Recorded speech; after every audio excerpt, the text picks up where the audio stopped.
High guys, welcome back to learn with Vaishali. आज आपण अशा टॉपिक विषयी जाणून घेणार आहोत की त्याचं एक रूपाचे दोन वेगवेगळे अर्थ होतात. जसं की आज आपण पाहणार आहोत हॅवचे दोन रूप. ते कसे? तर ज्यावेळेस आपण बोलतो हॅव, तर त्याचं एक रूप आहे, तर त्याच्यामध्ये आहे की जवळ आहे असणे. हे हॅवचं एक रूप आहे. आणि जे दुसरं रूप आपण बोलतो ना, आय हॅव, आणि ज्यावेळेस आपण प्रेझेंट टेन्स मध्ये केलं आहे, हे ज्यावेळेस आपल्याला बोलायचं असतं त्यावेळेस हॅव येतं ना, त्यावेळेस जो व्हर्ब आहे त्याचं तिसरं रूप येतं, म्हणजे स्पीच रूप. तर आपण हे सगळं जाणून घेऊ. आज हॅव विषयी बोलू. हॅव एक असा शब्द आहे, त्याने आपल्या जवळ आहे हे ज्यावेळेस आपण सांगण्याचा प्रयत्न करतो त्यावेळेस हॅव खूप महत्वाचा असतो. पण ज्यावेळेस वर्तमानासाठी हॅव बोलला जातो त्यावेळेस फक्त तो हेल्पिंग वर्ब, मदत करणारा असा म्हणून सपोर्टिव्ह दिसतो. पण हॅवचा अर्थ तिथे फक्त केलं आहे, प्रेझेंट परफेक्ट टेन्स हा ओळखण्यासाठी हॅवचा उपयोग केला जातो. पण ज्यावेळेस आपण हॅव बोलतो आय हॅव, त्यावेळेस खरं तर त्या हॅवचं व्हॅल्यू खूप मोठं असतं. आता हे सगळं कन्फ्युजन दूर करण्यासाठी डायरेक्ट आपण पाहू ते कसं आहे. पहिला शूट आपण जो हॅव घेणार आहे त्याची किंमत खूप मोठी आहे. जसं की माझ्या जवळ आहे, माझं आहे हे सांगायचं आहे, त्यावेळेस आपण हॅव कसं वापरतो ते पाहू. चला, लेट्स बिगिन. हॅव म्हणजे जवळ आहे असणे. जसं की आय हॅव टू चिल्ड्रन, मला दोन मुले आहेत.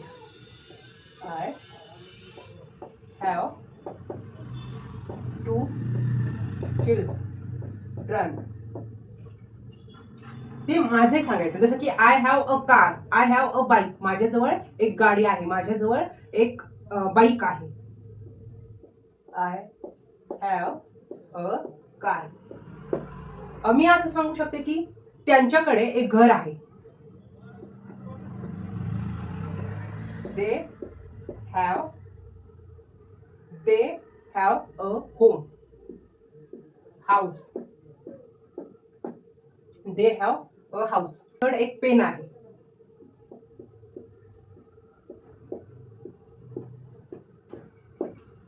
माझ्याकडे एक मोबाईल आहे. म्हणजे सगळ्यात जास्त ज्यावेळेस मी माझ्याकडे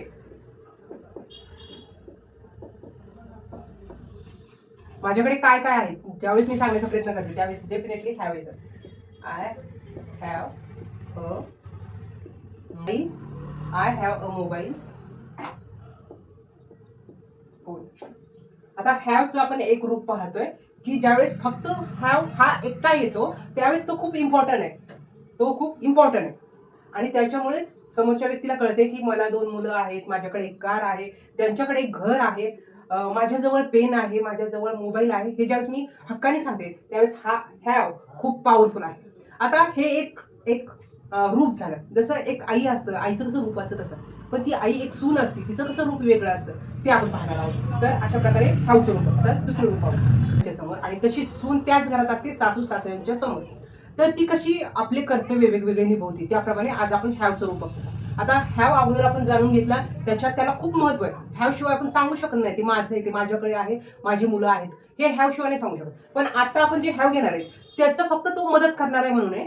तो फक्त ही एक प्रेझेंट टेन्स मधली एक क्रिया आहे, ती झाली, केली आहे, गेला आहे, क्लीन केलं आहे, साफसफाई केली आहे, असं ज्यावेळेस सांगतो ना त्यावेळेस हॅव आला पाहिजे. म्हणून हॅव जरी ह्या सेंटेन्स मध्ये असेल तरी तो फक्त मदत करणार आहे, त्याला जास्त इतकं व्हॅल्यू नाहीये. जसं की हॅव P3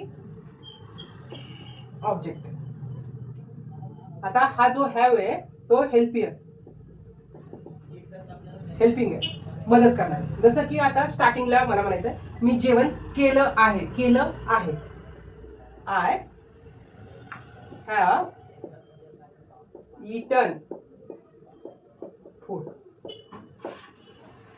म्हणजे खरं इथे इटेनला महत्व आलंय, हॅव फक्त मदत करणारा आला, त्याचं इथे दुसरं रूप आहे, सुनाचं रूप आहे. इथं घरात आहे पण एवढा इम्पॉर्टंट नाही. तसा प्रेझेंट परफेक्ट ही क्रिया सांगायची की आता जेवण केलं असं.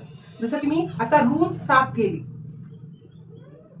I have clean, ANED, clean the room. जी रूम आहे माझी ती मी क्लीन केली. कधी केली? आत्ताच केली.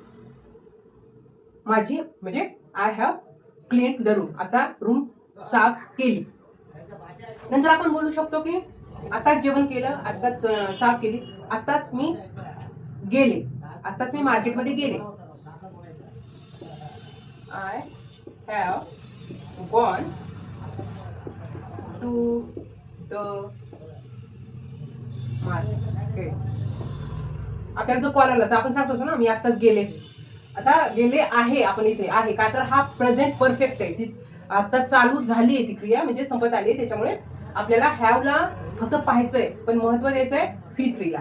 त्याच्यामुळे हॅव आहे, तो त्याचं काम करतोय पण मदत करतोय. नंतर आपण एक सेंटेन्स करू शकतो, मी आताच मूवी पाहितला आहे. पाहितला आहे.